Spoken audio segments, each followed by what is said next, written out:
Hey there, Balanced Lady Bosses. This is Stacy, and welcome to another epic of the Balanced Lady Boss Show. Now, you know that you are in for an epic conversation. That's all we do here. According to one of my guests, we don't do normal, right? So you know we're in for an epic conversation based on the intro you would have heard about my guest for the show today. I am so pleased to welcome Sally Ann Gray to the Balanced Lady Boss community. We're going to be talking all things author, all things manifestation, all things making magic out of nothingness, right? Because Sally, in my eyes, is really a magic maker. I love the fact that we are aligned around transformation, and we're going to be talking a lot about that, her transformation journey, and just picking up as many gems as we can. You know how we do. So Sally, welcome to the show. Thank you for joining us. Thank you so much for having me, Stacey. Thank you so much. Hi, audience.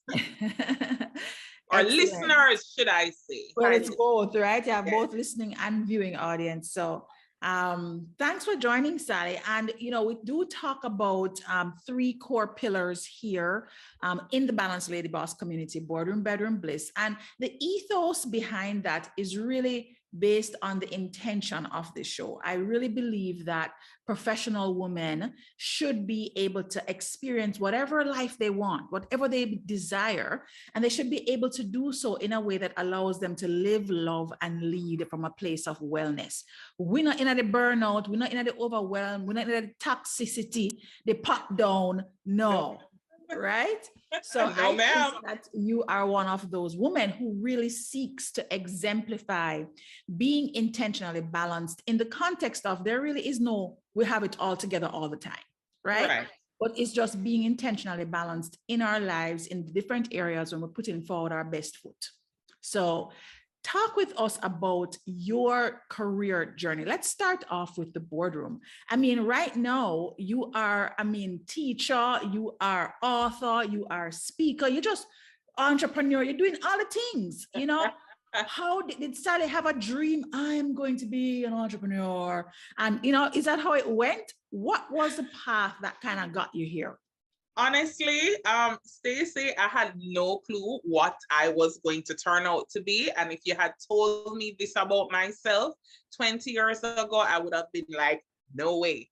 Honestly, I went to St. Andrew High School for girls. For the listeners and the viewers who are from Jamaica, you would know. And for the persons who are non-Jamaicans, that is an all-girls high school in Jamaica.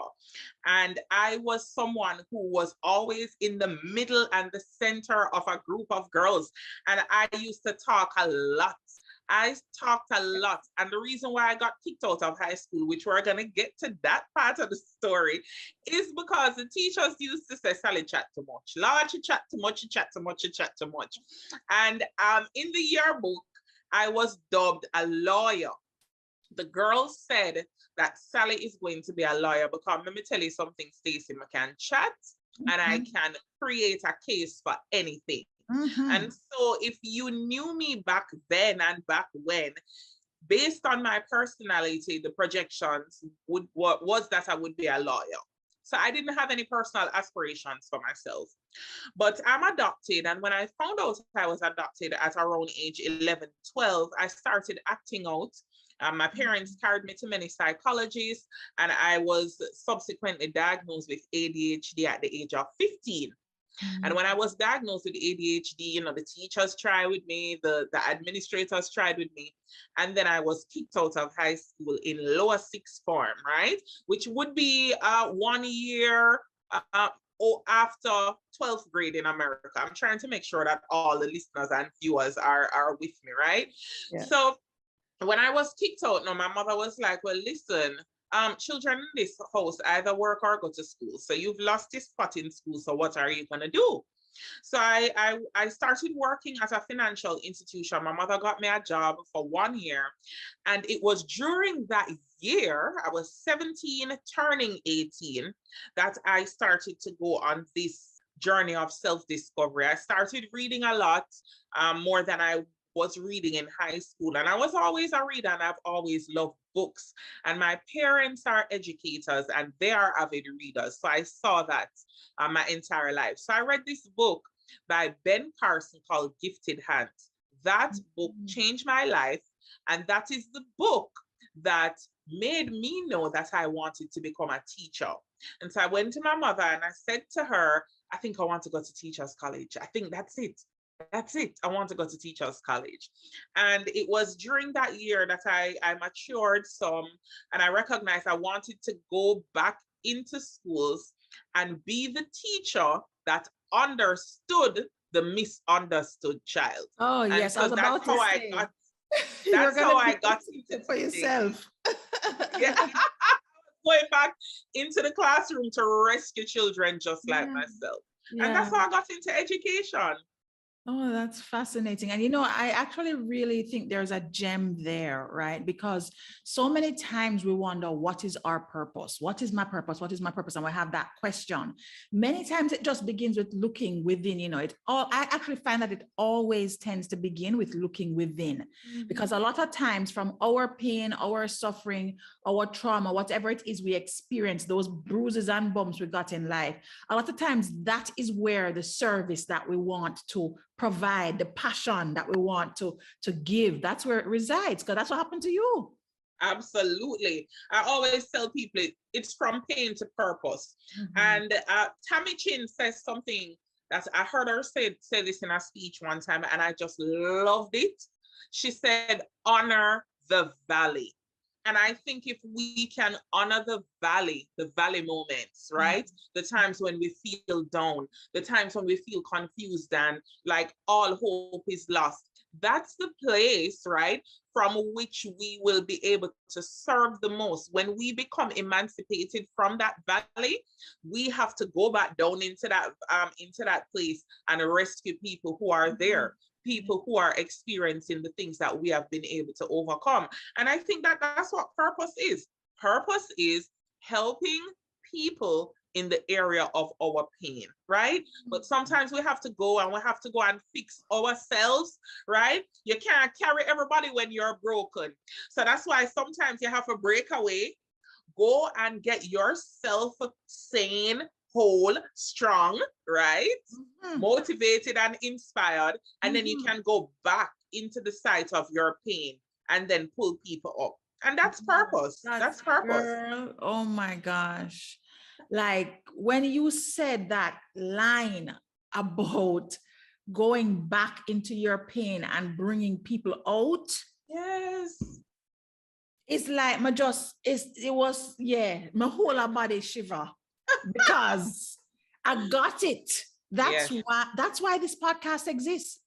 Wow. This podcast exists because I have been a workaholic for most of my life, right?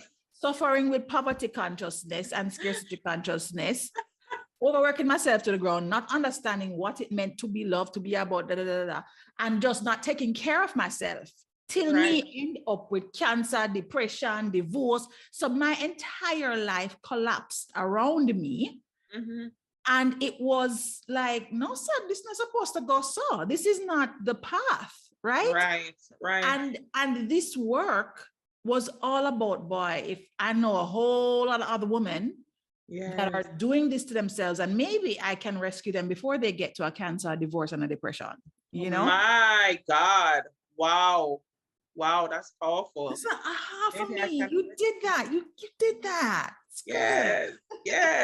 That's really good. So tell me now, you went on to Teachers College, you got back into the schools, and then how did you transition from there into entrepreneurship?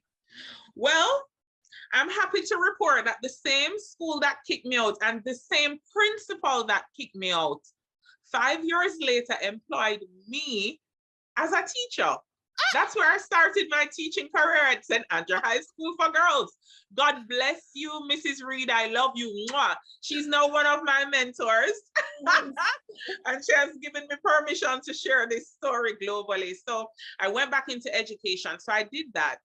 And then after teaching for a number of years, I just started feeling like there's more. I would have, graduated from that. I started writing curriculum for the Jamaican government. I became consultant to the Ministry of Education and dabbled in a couple of things.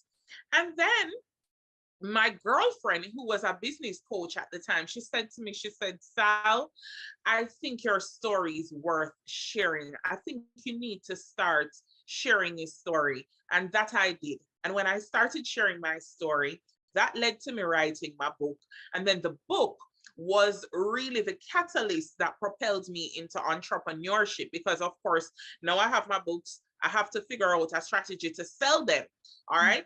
So now that I'm selling the books and I'm sharing my story consistently, Stacey, I met this business strategist now, separate from the first friend who encouraged me to write the book. Mm-hmm. And she was like, girl, let me tell you something. I've been hearing the buzz about Sally Ann Gray, and I've met a couple of people that say, man, when the girl they share her story, let me tell you something.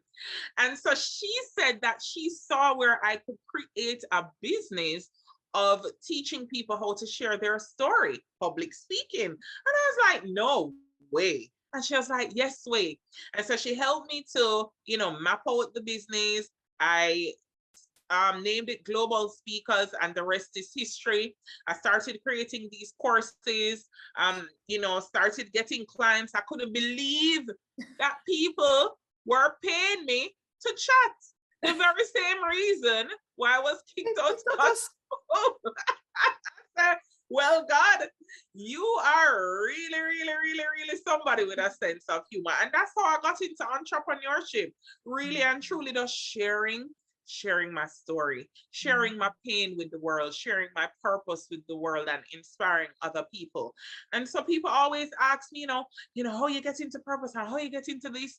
And we hear a lot of more advanced entrepreneurs say this: don't work for money, don't get into business just because of money. You have to really have something that moves on the inside of you from a purpose place that says, this is my mission on the planet, right? And so I really feel that I have been called to this. I know it is my gifting, the gift of oratory, to be able to share with people through my words and through my, the written word and the spoken word. And that's really all I do for entrepreneurship. I connect with people. That's how I got into entrepreneurship, sharing my story and connecting with people. And it has taken me to many countries, physically and virtually, and it has led me to develop and cultivate relationships with some of the world's best and brightest. And I'm just giving God thanks, that I have been able to tap into great purpose just because I was willing to be vulnerable. Yeah, and that's how my entrepreneurship started. So good. One of the things that is also popping up as a theme for me is that you listen to, or you pick up what I call Jesus breadcrumbs. And I think I also call them universal breadcrumbs, but there are these little drops of, it's almost like little sparks, like when you light the fizzy, I can't remember the sparklers, you light the sparklers, right? And the sparks come off like they're shooting off, right? I feel that when we are on our destination to wherever it is that we're heading, right? We get these clues. And they're like little sparks. It could be somebody tapping on, hey, but I thought, so and so and so. Little coincidences. You're just driving along the same road and all of a sudden you see this sign and this number to call and you're like, why is it appealing to me? I pick up the phone and I call the number and it turns out to be an opportunity. The same little sparks that sometimes, because we're so busy, being busy and doing all the things, we miss them. We miss the Jesus breadcrumbs, which are really those little indicators to say, hey, take this step next, and as type A personalities, myself being one of those who's navigating her way all around it, I oftentimes don't hear, I'm not oftentimes still enough to hear, when I talk about having conversations with God, I'm not still enough to hear Me just do the talking and I do everything, right? Yes. Taking the time to hear. And I think really when you talk about following these little even though you didn't use the word, you're following the breadcrumbs, but you got a little hint from this friend, and then you got another hint from this business strategist, and it was like this, you're just following these these little sparks, and ultimately it is what is allowing you to just expand into your greatness, and to take that step towards the next highest level of whoever it is that you are becoming, which is amazing, right? So kudos to you for that. Now, did you do any kind of visioning work as you were stepping into these different roles? Like when you were thinking about going to teachers college, or even after that, when you were like, something else is there for me, I want something more. Did you actually sit down and write down like your dreams or anything like that as you were going along your boardroom journey?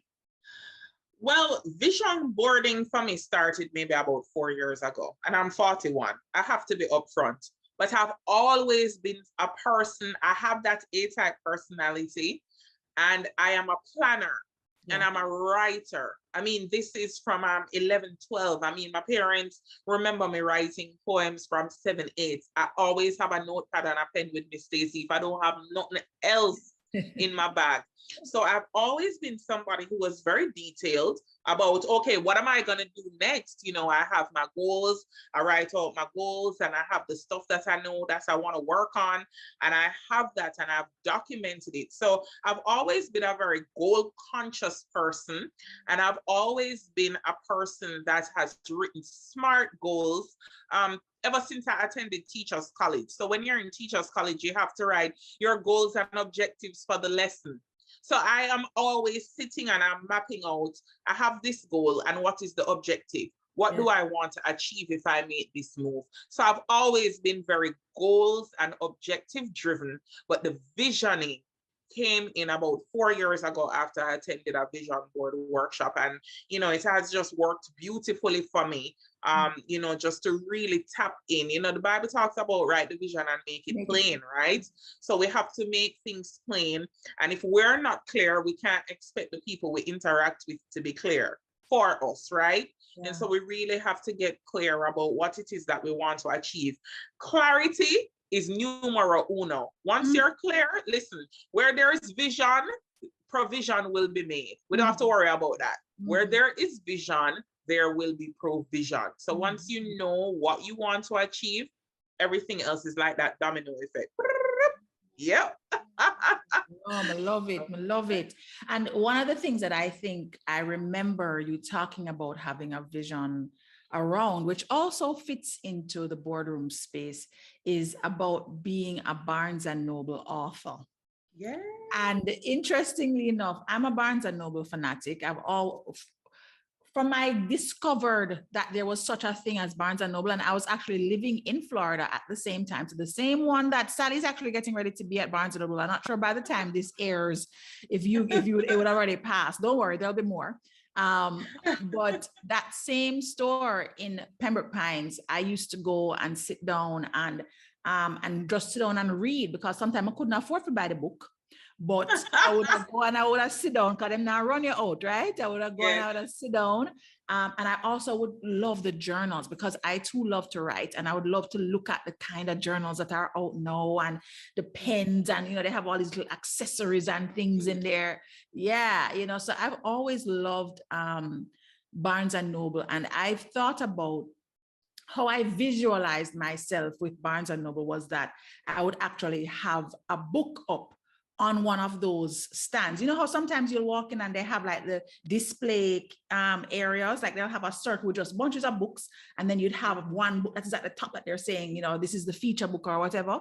I always imagined that my book would be sitting there, and I always thought about going through the airport and passing by the bookstores and seeing my book in one of those. Like that's been one of my dreams, I just want to. And then walk up into the bookstore and somebody would say, "Is that your book?" And I'd be like, "Yes," like that. I've always had that kind of dream. So when I saw your post think it was in WhatsApp that I saw it the first time after you and I had met and had enough conversations from before. And I saw Sally and Gray signing at Barnes and Noble. I was like, what? What is happening? How did that happen? So I'm like, Sally.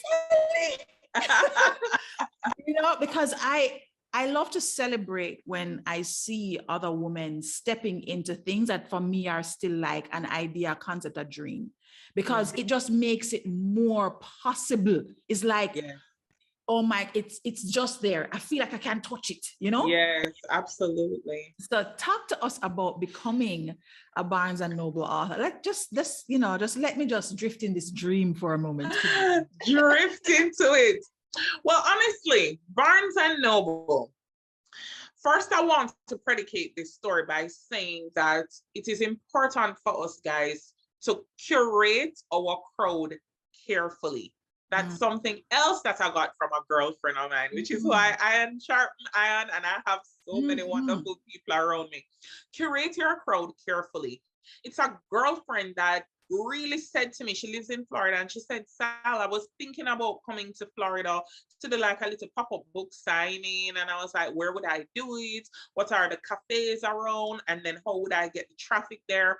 And that's why two heads are better than one.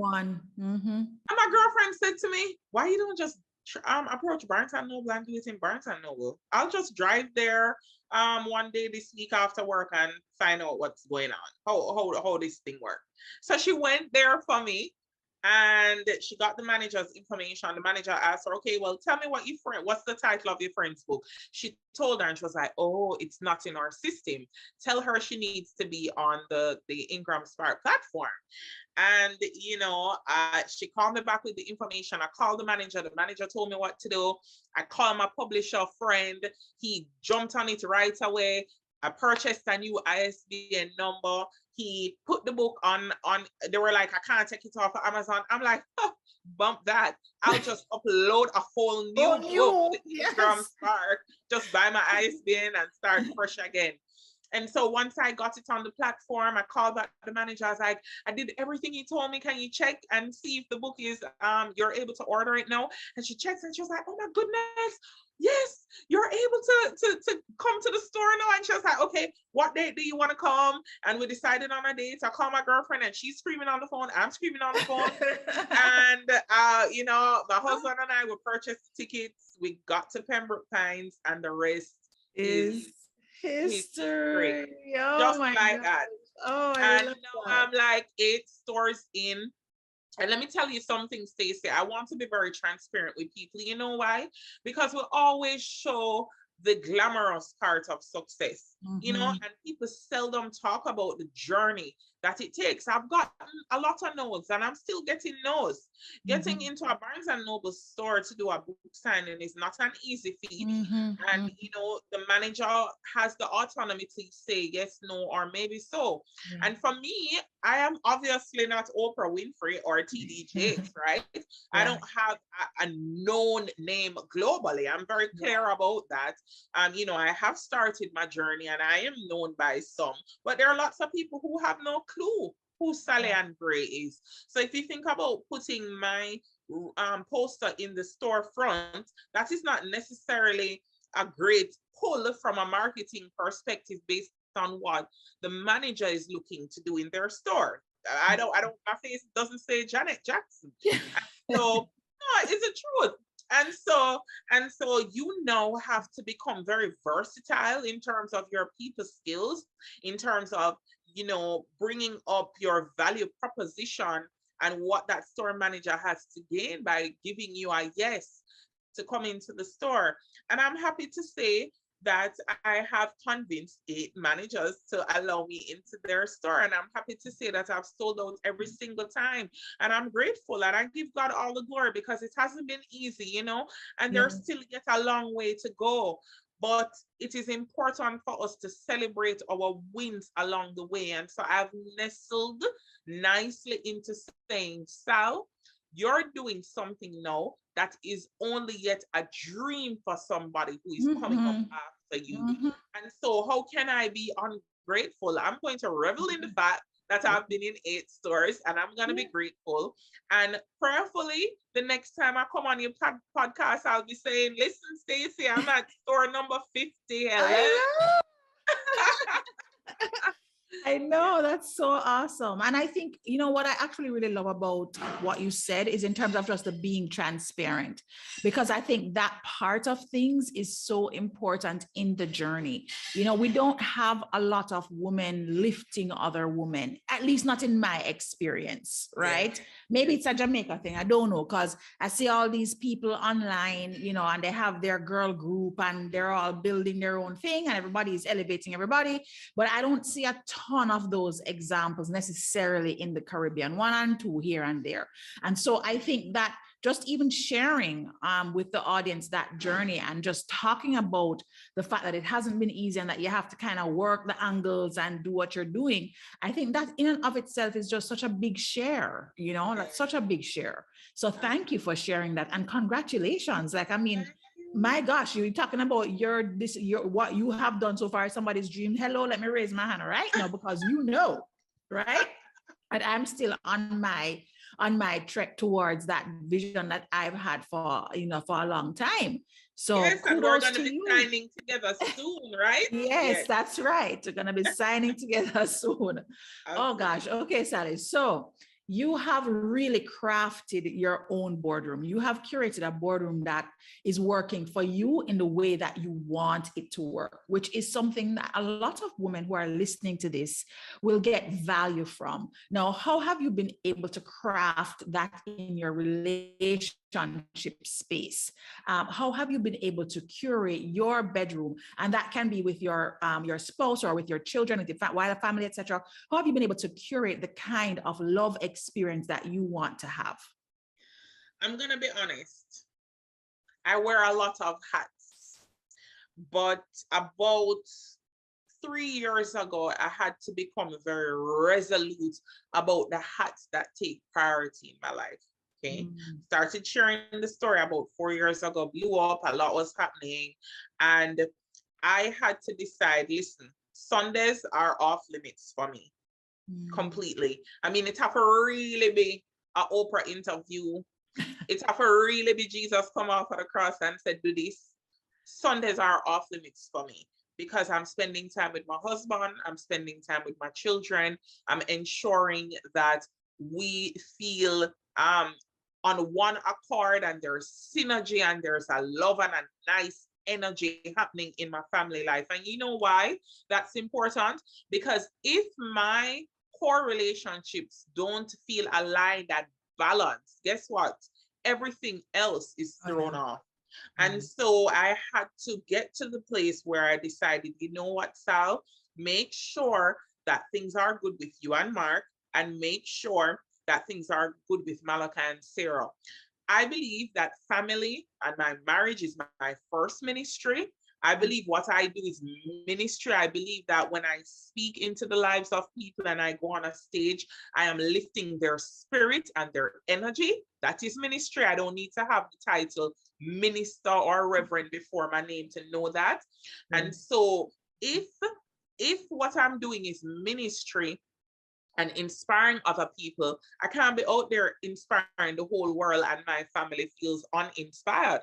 And so that's what I've decided to do. Sundays are off limits. There's a lot going on, but we structure our Sundays. I'm home cooking. I'm spending time with family. We're watching movies. We're playing dominoes. We realign and we get balanced.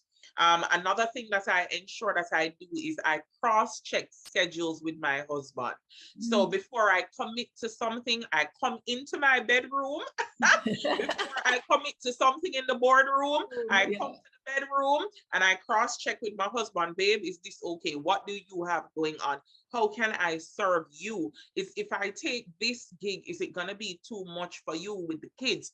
How? We have discussions. And sometimes I talk to the kids about it too. So if I know that I committed to something where the two weekends before something else comes up, I won't get to spend as much time as I would have wanted to with the kids. Then that third weekend now, no matter how big the opportunity is, really and truly, I go to the kids and I say, I know mommy hasn't been here the last 2 weekends or the last 2 Saturdays.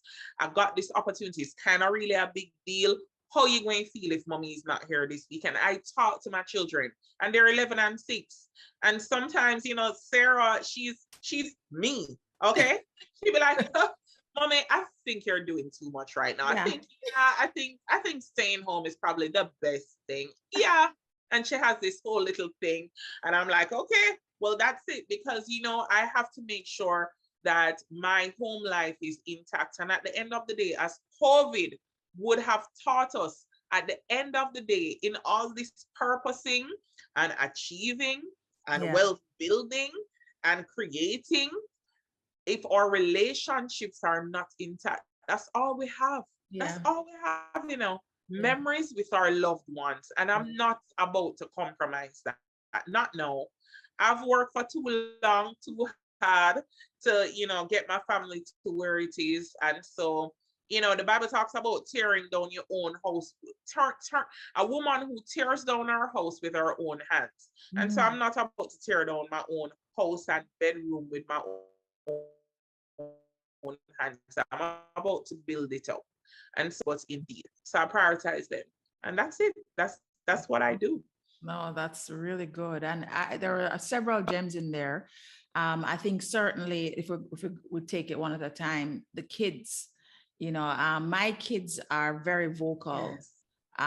They're very vocal about me and my time, and them don't mince them words. I recall in particular the last couple of years I've been doing a role. It's a very high profile role.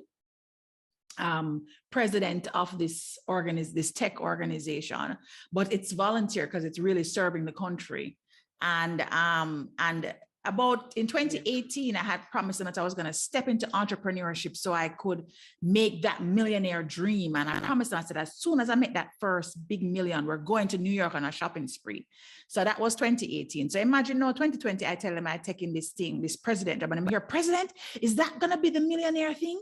And I'm like, no, it doesn't pay. That was not a pretty conversation. They were like, we're not going to get to New York on that president thing. So I totally get, totally get what you were saying about the kids and having to have real conversations with them, because I feel they have an opinion, you know, they have an opinion, they have a voice, they feel, and we should include them in our conversations about our journeys because they're a part of the journey, you know? So there was that. Absolutely. And then the stepping into the bedroom so that you can cross-check your boardroom activities. I think the bedroom and the boardroom cross-check is really, really important because you never know. Sally, have I lost you? Hello? No, I'm right here. Okay, sorry. Yeah, the bedroom and the boardroom cross-check is really important. That's not something that I did very well in my early career. I tried to do everything.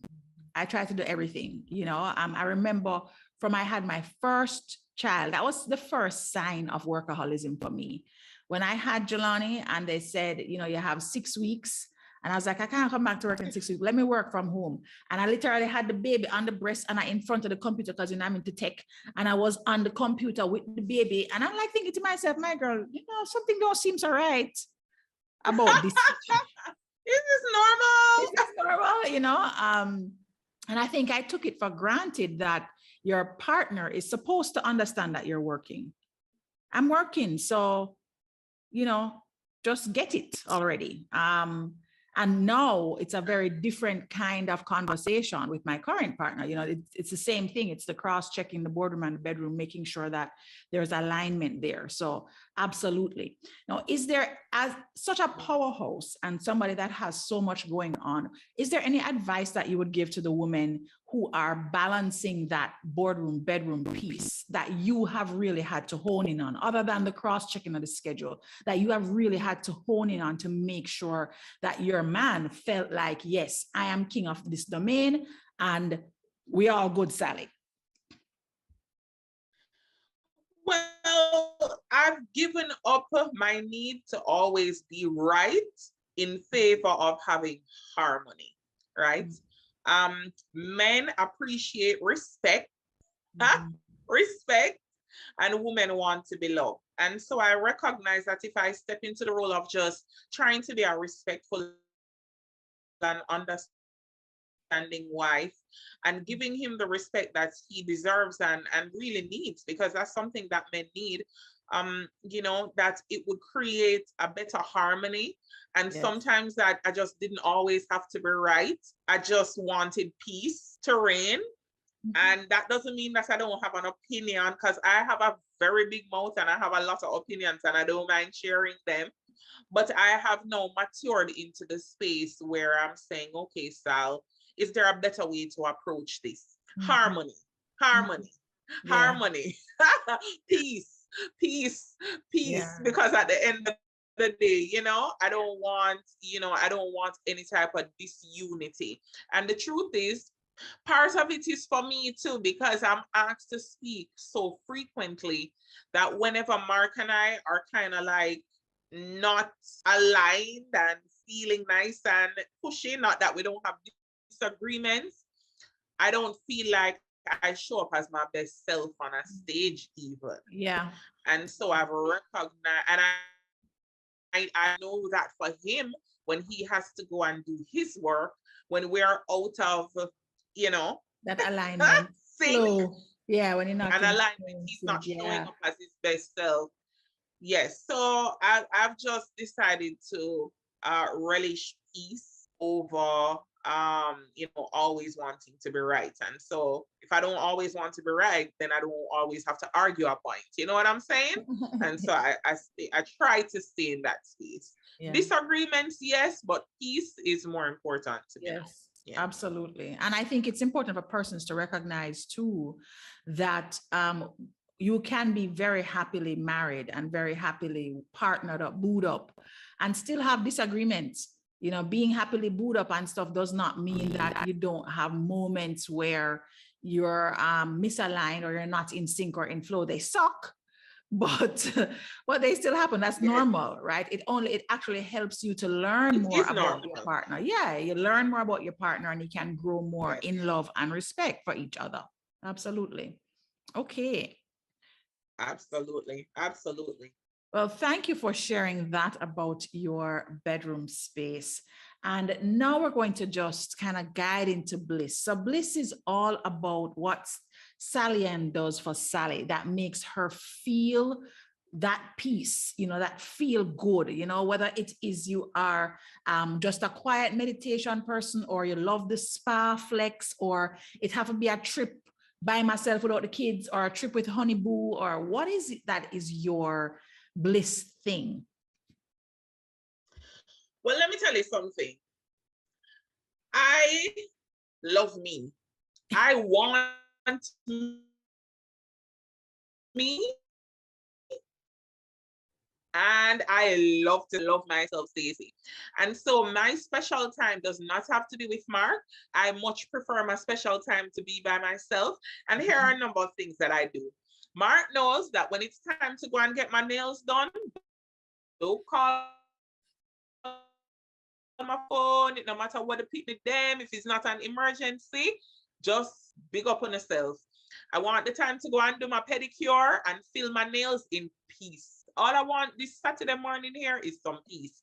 And when I leave there, I'm gonna go to a little coffee shop. I'm gonna have a sandwich by myself, and then I may go over to Coldstone and grab some ice cream. If I'm in Jamaica, I'll go to Devon House. And I just want 5 minutes by myself, right? I also like to get my hair done. I like to put my little outfits together. I like to get a photo shoot. My husband does photos. And so that is something that I love to do. I like to put on my makeup. I like to dress up. I like to know that my hair is done. My nails are done. And that is just my little thing. Leave me, make me fix up myself and go on with myself.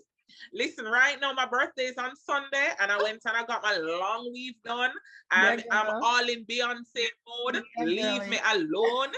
Yes, I'm all in Beyonce mode. Leave me, make me Beyonce down the place. That's my thing. That's my vibe. That's my jam. Oh, And I appreciate it because you know my husband and my kids, they allow me to be me.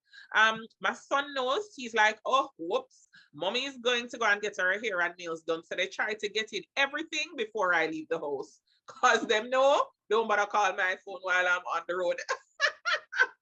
That's it. I just like spending time by myself and getting dolled up. I like that. I like that. You know, I'm getting so many unique takes on bliss right now that it actually allows any person to feel good about their bliss space. Because sometimes I feel like as women, we feel like we have to be doing all of these extra things in order to really appreciate and love on ourselves. And sometimes they don't. It can be as simple as I had another guest. Just today I interviewed her and she said that her bliss is staying home. Like she just wants to in our house with our fish or whatever, but if she don't have to go no place, she happy. And I'm like, That's bliss. wow, that's bliss, Wow. you know? So Bliss. hearing you talk about bliss is being dolled up and having time for myself to do just that and having the space to do just that is, yeah, man, that's really great advice for some persons out there. And let me tell you something, Stacey, when my nails are perfectly done, in the color that I want it, and I go and I hold my ice cream cup like this and I'm eating, and I look at my nails and I eat my ice cream and be like, I am in heaven. And I mean, that is my 5 minutes of heaven. Leave me. That's what made me happy. I'm good to go. Seriously, I'm good. So my husband him just leave me on him say, oh no, no matter going to do our nails right now. Ask her everything you want to ask. Yeah. Happy wife, happy life. You know the program. Yeah. And then another thing that gives me bliss is to be home on a Sunday. You heard me say Sundays are a hard no for me. I can cook. I don't love being over a hot stove. But when I get into my element and I buy up my little thing and I make my menu for Sunday, I only cook on a Sunday. Sometimes I might cook in the week. That's the commitment, Sundays. So I cook and I organize myself. I'm going to cook a little salmon, a little jerk chicken, a little shrimp, sort out myself and I'm in the kitchen and I watch my little stuff on YouTube. I listen to an audio book or I listen to my gospel music or I take in some sermons. I'm building up my spirit, man, and I'm in the kitchen, I'm cooking. Sarah is in the kitchen with me. She helped me. I bake a little fudge brownie for the kids and they come and taste and I try a little recipe and I say, Mark, come taste this shrimp, you like it? And you know, that's just my thing, you know. So let me go on Saturday, get my hair and my nails done. Then after that, I go to the grocery store with my little list and I say, I'm going to try out these and I get that and I come home. I do my meal prep on Saturday night and then leave me, make me cook and listen to my gospel music Sunday. And I'm good. I am good. I'm good. I am feeling that, Sally. I want to come for dinner on Sunday now, just hear you talk about it. It's like... Come on over, girl. So we are actually at the end of our time together. And I always try to squeeze in this question, just depending on how long the interview is. But if you have something that you could share with our community, with the ladies that are part of the Balanced Lady Boss group, just one piece of advice that you find as that can be an anchor for you. It can be a quote or a Bible verse or a fable or any kind of story that whenever you think about that particular thing, it brings you back to center. It grounds you so that you know you can keep on keeping on and going after the life that you desire. What's that one thing? Well, let me tell you something. Be strong in the Lord and in the power of his might. Put on the whole armor of God. And you know why I said that? This life is hard. Life and the situations that life brings can beat us down. There are days when we feel beaten down. There are weeks when we feel beaten down. There are moments when we feel beaten down as women. And sometimes it's women beating us down in the workplace, in our friendships. And, sometimes we just feel like our emotions are all over the place. And when I read that scripture where it says, be strong in the Lord, I remember that I don't have to be strong by myself. And I can turn on a little gospel music and I can say, God, this week was rough, but I know you're able. I can say, God, that friend did some little backbiting and some little shaky things I never like, but God, you are able. Lord, you see, I know said the picture Yes. them in the classroom stressful, but God, you are able. Mm. Jesus, you see, I know say Sarah and Malachi are gonna stress me out if them come and ask me one more thing. I can't go no more, but you're able. Lord, you see, I know. Hey, this one husband you give me, I may try to make the marriage work. So may I beg you, right? Be strong in the Lord and in the power of his might, you know, put on the whole armor of God. That means that I can cover my mind, you know, and I can really strengthen up myself. And that's why I tell you, say on a Sunday, I listen to my little things them to build up back my spirit, man. Because guys, listen to this. You cannot pour from an empty cup. I know that you hear that being said so many times. And so, two things: make sure that you fill up. And second thing is make sure that you know you don't have to be strong all by yourself. Take it to God. And sometimes there are some feelings that we're navigating through that it is not appropriate to go and talk to somebody external to God, or not that it's not appropriate, or that we're still trying to navigate the feelings. We don't even have words to express it to somebody. Then we can get in our quiet space and just know, say, you know what, God have my back. I'll be able to get through this. And so for me, be strong in the Lord. So I can't do it by myself. That's good. That's yeah. good. That's really good. Well, thank you so much for sharing so many gems. I mean, like, you're such a boss, and your energy, you radiate from the place that of which you speak. You know, you actually talk a lot about purpose and standing in it, living in it, helping others to avoid or to navigate the pain that you once may have experienced. And I really feel that you are living from that place. That, like, it's so, it pours through you, like it just, you can just see it and feel it, and you just light up, yeah, man. See what you just light up the space, you know. So I really appreciate you coming on and sharing so openly with the community. And I wish you all the best in your journey, your entrepreneurial journey. I'm so excited for you and for everything that you're going to be creating. So thank you for joining us, and I look forward to seeing you on maybe another Balanced Lady Boss show in the future. Thank you so much for having me, and bless you, Stacey, and thank you for walking in your purpose and creating this platform so other ladies can shine and, you know, emanate from a place of love and, you know, just wanting to help other women. I really appreciate it, and I'm pretty sure that the ladies in your community appreciate it as well. Thank you. Awesome. Thanks so much. All right, lady bosses, you have just listened to the epic Sally Ann Gray. I want to thank you all for joining us on another epic of the Balanced Lady Boss show. So make sure that you're tuning in on a regular basis, guys, and stay tuned for the reel at the end so that you can hear what we're up to and what we have available for you in the community. Take care till next time.